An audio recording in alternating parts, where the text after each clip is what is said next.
नमस्कार, आप देख रहे हैं एनडीटीवी। मैं हूं आरिज मतलूब। अमेरिका में अब डोनाल्ड ट्रंप की सरकार होगी। उन्होंने डेमोक्रेट कमला हैरिस को हरा दिया है।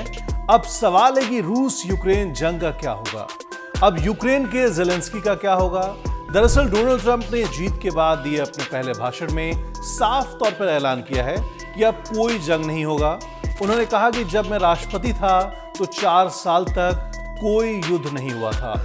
अमेरिकी राष्ट्रपति चुनाव में डोनाल्ड ट्रंप की जीत ने यूक्रेन की टेंशन बढ़ा दी है।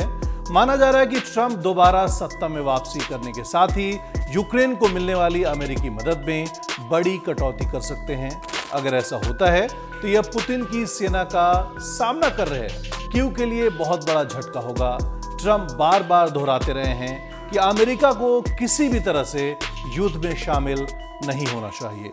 हालांकि उन्होंने कई बार दावा किया है कि वो 24 घंटे में रूस यूक्रेन युद्ध रुकवा सकते हैं, लेकिन ये कैसे मुमकिन होगा, इसे लेकर कोई ठोस योजना उन्होंने पेश नहीं की है। उल्टा मॉस्को के साथ ट्रंप की नजदीकियों की खबरें हमेशा आती रहती हैं। ट्रंप ने बाइडेन प्रशासन पर आरोप लगाया था कि उन्होंने संघर्ष को खत्म करने के लिए कोशिश भी नहीं की। रूस पहले ही यूक्रेन की बहुत बड़ी जमीन पर कब्जा कर लिया है और बिना किसी डील के अगर जंग बंद होती है तो पुतिन बहुत खुश होंगे। ट्रंप और पुतिन कई बार बातचीत कर चुके हैं। अगर ज़ेलेंस्की ट्रंप की बात नहीं मानते हैं तो हथियारों की सप्लाई रोक सकते हैं।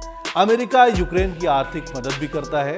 अमेरिकी हथियारों के बल पर ही यूक्रेन रूस से मुकाबला कर पा रहा है। इसके बाद भी यूक्रेनी सेना अभी भी बैकफुट पर है। यही हमारा सवाल शुरू में भी था। अब यूक्रेन के ज़ेलेंस्की का आखिर क्या होगा। लेकिन दूसरी तरफ युद्ध को रोकने की तमाम कोशिशें बेकार हो चुकी हैं। पश्चिमी देशों के प्रतिबंधों, संयुक्त राष्ट्र यानी यूनाइटेड नेशन के आदेशों के बावजूद रूस के राष्ट्रपति पुतिन झुकने को तैयार नहीं है।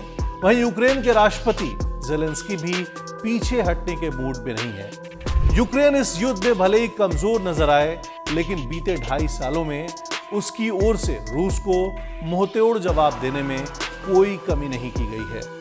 पश्चिमी देशों से मिल रहे हथियारों और आर्थिक समर्थन के सहारे ज़ेलेंस्की अभी तक पुतिन के आगे टिके हुए हैं। इस युद्ध के वैश्विक प्रभाव को नजरअंदाज करते हुए दोनों ही देश आपस में भिड़े हुए हैं। हालांकि यूक्रेन के राष्ट्रपति ज़ेलेंस्की ने ट्रंप को बधाई दी है और यूक्रेन का समर्थन करने की अपील भी की है। ज़ेलेंस्की ने ट्रंप के उस कथन का समर्थन किया जिसमें उन्होंने ताकत के दम पर शांति लाने की बात कही थी। उन्होंने अपनी सितंबर में हुई बैठक को भी याद किया जिसमें यूक्रेन और अमेरिका की रणनीतिक साझेदारी, जीत की योजना और रूसी आक्रामकता को समाप्त करने के उपायों पर चर्चा की गई थी।